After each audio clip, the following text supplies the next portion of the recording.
بسم اللہ الرحمن الرحیم۔ حدیث نبوی صلی اللہ علیہ وآلہ وسلم۔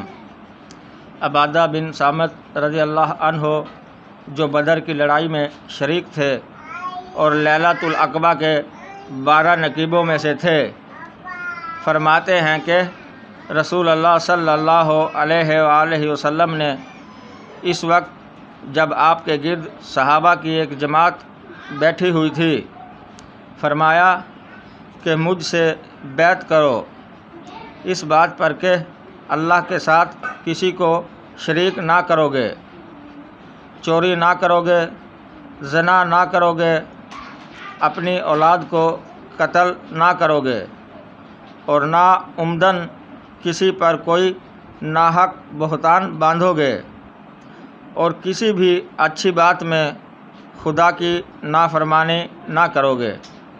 جو کوئی تم میں اس عہد کو پورا کرے گا تو اس کا ثواب اللہ کے ذمے ہے، اور جو کوئی ان بری باتوں میں سے کسی کا ارتکاب کرے اور اسے دنیا میں اسلامی قانون کے تحت سزا دے دی گئی تو یہ سزا اس کے گناہوں کے لیے بدلہ ہو جائے گی، اور جو کوئی ان میں سے کسی بات میں مبتلا ہو گیا اور اللہ نے اس کے گناہ کو چھپا لیا تو پھر اس کا معاملہ اللہ کے حوالے ہے، اگر چاہے معاف کرے اور اگر چاہے سزا دے دے۔